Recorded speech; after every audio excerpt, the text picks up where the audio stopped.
Welcome to Pavi healthy recipes. Indian ஸ்டைலில் butter egg scramble செஞ்சுருக்கேன். இது ஒரு சைட் டிஷ். இது ரொம்ப டேஸ்டியாக இருக்கும். கிட்ஸ் எல்லாம் கூட ரொம்ப விரும்பி சாப்பிடுவாங்க. எப்படி செய்யுதுன்னு பார்க்கலாம் வாங்க, வீடியோக்குள்ளே போகலாம். நான் இந்த டிஷ்ஷை 2 பேருக்கு ஏற்ற மாதிரி தான் செய்ய போகிறேன். அதனால ஒரு ஆனியன், ஒரு பச்சை மிளகாய், ஒரு டொமேட்டோ எடுத்து சாப் பண்ணி வச்சுருக்கேன். பொடியை நறுக்கி வச்சுக்கணும். கொஞ்சமாக ஃப்ளேவருக்காக கருவேப்பிலை எடுத்திருக்கேன். ஒரு பவுலில் 2 முட்டை உடைச்சி ஊற்றிட்டு தேவையான அளவு சால்ட் சேர்த்து இதை நல்லா மிக்ஸ் பண்ணிக்கணும்.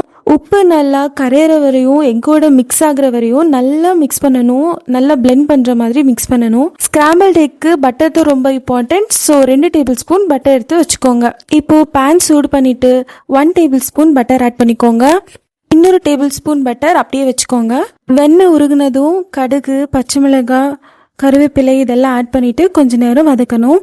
ஸ்டவ் இந்த ப்ராசஸில் லோ ஃப்ளேம்லேயே இருக்கட்டும். இப்போது சாப் பண்ணி வச்ச ஆனியன் ஆட் பண்ணிவிட்டு கொஞ்சம் நேரம் வதக்கணும். இப்போது ஸ்டவ் மீடியம் ஃப்ளேமில் வச்சுட்டு தேவையான அளவு சால்ட் ஆட் பண்ணிவிட்டு ஆனியன் கோல்டன் கலர் வர வரைக்கும் இப்படியே சாட் பண்ணிகிட்டே இருக்கணும்.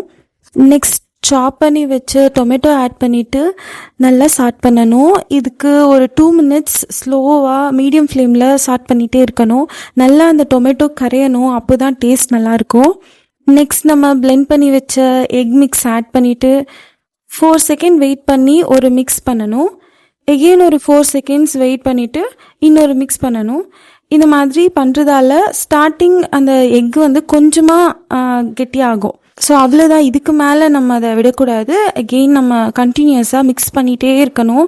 கொஞ்சம் கூட கேப் விடாமல் மிக்ஸ் பண்ணிகிட்டே இருக்கணும். இந்த ஸ்க்ராம்பிள்ட் எக் என்னோட 1.5 years பேபிக்கும் ரொம்ப பிடிக்கும். அவனு ரொம்ப என்ஜாய் பண்ணி சாப்பிடுவான். இது பேபிஸ்க்கு, கிட்ஸ்க்கு, பெரியவங்க எல்லாருமே சாப்பிடலாம். சைட் டிஷ் மாதிரி ரொம்ப டேஸ்ட்டாக இருக்கும். எக் கொஞ்சமாக மிக்ஸ் பண்ணதுக்கப்புறம் அந்த 1 டேபிள் ஸ்பூன் பட்டர் ஆட் பண்ணிவிட்டு எகெயின் மிக்ஸ் பண்ண ஸ்டார்ட் பண்ணணும். நல்லா மிக்ஸ் பண்ணிகிட்டே இருக்கணும். இந்த எக் ஸ்க்ராம்பிள் ரெசிபியில் நம்ம ஆயில் ஆட் பண்ண மாட்டோம், பட்டர் தான் ஆட் பண்ணுவோம்.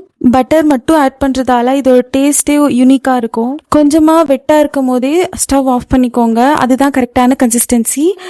இப்போது இதை சர்வ் பண்ணலாம். ரொம்ப டேஸ்டியான இந்தியன் ஸ்டைலில் egg scramble recipe. For more recipes சேனலை சப்ஸ்கிரைப் பண்ணிக்கோங்க.